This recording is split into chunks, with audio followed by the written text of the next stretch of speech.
Welcome to this unbiased review of the Bredok A380-800. So full disclosure, the flight video you're about to see is actually from my full flight tutorial. The reason I'm using that is because it shows every phase of flight, which allows me to explain and critically evaluate what the airplane is doing and how it's performing at every step.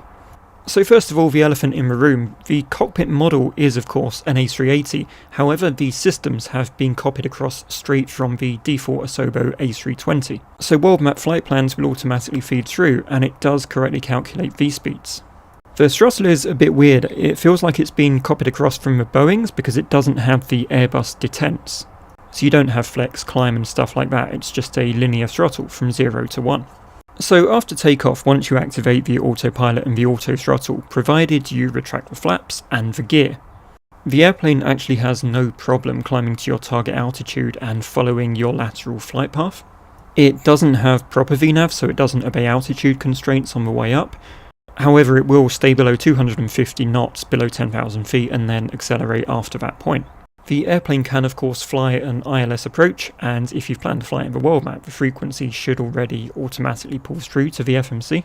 So despite the lack of proper VNAV, the A380 does actually have top of climb and top of descent markers and calculations, as we can see on the ND here, which means as soon as you reach your top of climb, the airplane correctly levels off and it enters the cruise phase on the performance page of the FMC, and you also get the correct altitude cruise annunciator on the PFD. I found the top of descent marker and calculations to be slightly unreliable, so it may just be better to use the sim's built-in ATC to direct your descent, but that's entirely a personal preference. Descent mode is a bit weird because you don't dial in your bottom of descent altitude once you reach cruise, because if you do that the airplane will start descending straight away. You actually have to wait until you reach the top of descent to dial in that altitude, and then the airplane enters its descent mode. Weirdly enough, what I did find is that although the airplane doesn't obey altitude constraints during climb, it does obey them during descent. I think maybe it's because the ones during descent were based around physical terrain height, so perhaps that makes a difference. So I guess the takeaway here is you don't have to worry about it flying you into a mountain if you set your descent altitude a little bit too low. There is a massive bug during deceleration where the recommended decel speeds are like 400 knots, so as soon as you reach the decel point in your flight plan, you have to be really on top of it and instantly set your approach speed manually, otherwise the airplane is just going to run away. The approach mode is generally reliable, but there is a small bug if you activate it too soon. So if you activate it before you're about to hit the glide slope, for some reason the airplane just starts descending anyway. But as long as you activate approach once you're actually on final, so turning towards the runway and pretty close to the glide slope, you should have no problem intercepting the localizer and glide slope for your final approach.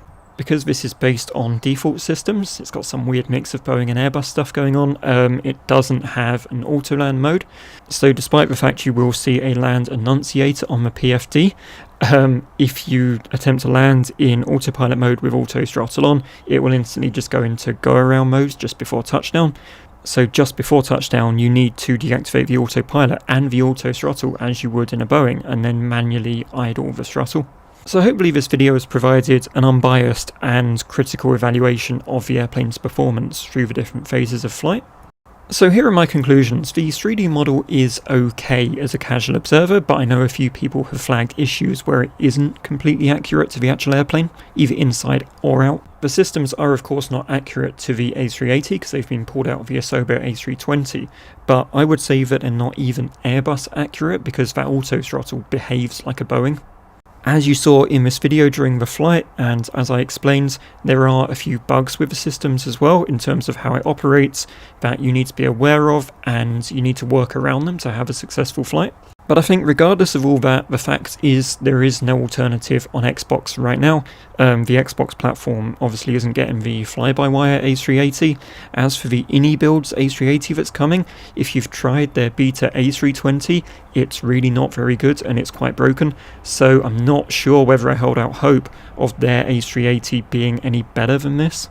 So I'm not going to say whether I recommend this plane or not, because it's a very personal decision that you have to make for yourself and form your own judgments after having seen all the content about it.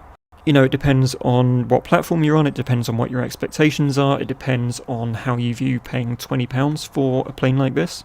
But what I will say is, if you found this informative, please do drop a like and subscribe for regular sim content. If you dislike the plane, that's fine, but please don't dislike the video because of that. It doesn't harm Bredok, it harms the channel and my ability to provide this kind of content for you. So there we have it. Thank you very much for watching, take care, and I'll see you next time.